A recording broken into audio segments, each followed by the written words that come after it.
എന്ന് പറഞ്ഞവർ ഇന്നത്തെ സുവിശേഷത്തില് ഈശോയെ പരീക്ഷിക്കാനായിട്ട് ഫരിസയർ വന്ന് ചോദിക്കുകയാണ്, ഒരുവൻ തന്റെ ഭാര്യ ഉപേക്ഷിച്ച് നിയമാനുസൃതമാണ്, മോശയുടെ നിയമത്തിൽ എന്താണ് എഴുതിയിരിക്കുന്നതെന്ന് ചോദിക്കുമ്പോൾ ഈശോയുടെ അവർ പറയുകയാണ്, ഉപേക്ഷാപത്രം കൊടുത്തവരുകളെ ഉപേക്ഷിക്കാനായിട്ട് മോശ കൽപ്പിക്കുന്നുണ്ട്.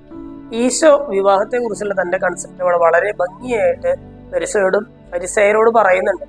ഈശോ പറയുകയാണ്, പുരുഷൻ തന്റെ പിതാവിനെയും മാതാവിനെയും വിടുകയും സ്ത്രീയോട് ചേരുകയും ചെയ്യും, അവർ ഇരുവരും ചേർന്ന് ഒരു ശരീരമായി തീരുമെന്ന് പറയുകയാണ്. എന്താണ് ഈ വചനം കൊണ്ട് അർത്ഥമാക്കുന്നതെന്ന് ചോദിച്ചാൽ ഈശോ പറയുകയാണ്, രണ്ടുപേർ ചേർന്ന് ഒരു ശരീരമായി തീരും എന്ന് പറഞ്ഞാൽ ഇനി മുതല് ഭാര്യയും ഭർത്താവിനും കൂടിയിട്ട് ഒരേ കാഴ്ചപ്പാടും ഉണ്ടായിരിക്കും, അവർ ഇരുവർക്കും ഒരേ അഭിപ്രായം ഉണ്ടായിരിക്കും എന്ന് പറഞ്ഞാൽ രണ്ടുപേർ ചേർന്ന് ഒന്നായി തീരും. അതാണ് വിവാഹത്തിൽ നടക്കുന്നത്. രണ്ടുപേർക്കും ഒരേ അഭിപ്രായം, ഒരേ കാഴ്ചപ്പാടുകൾ, അങ്ങനെയുള്ള കാര്യങ്ങള് ഒരു മനുഷ്യനെ പോലെയായി തീരുന്ന രണ്ടുപേരും. അതാണ് ഈശോ ഈ വചനത്തിനോട് ഉദ്ദേശിക്കുന്നത്.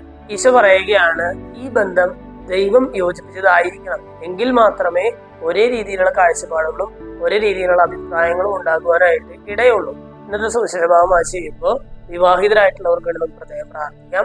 അവരുടെ ജീവിതത്തില് ഈശോ ആഗ്രഹിക്കുന്ന പോലെ ഒരേ കാഴ്ചപ്പാടോടും ഒരേ അഭിപ്രായത്തോടും കൂടി മുന്നോട്ട് പോകാനായിട്ടുള്ള കൃപയ്ക്കായിട്ട് വിവാഹിതർക്ക് വേണ്ടി നമുക്ക് പ്രത്യേകം പ്രാർത്ഥിക്കാം.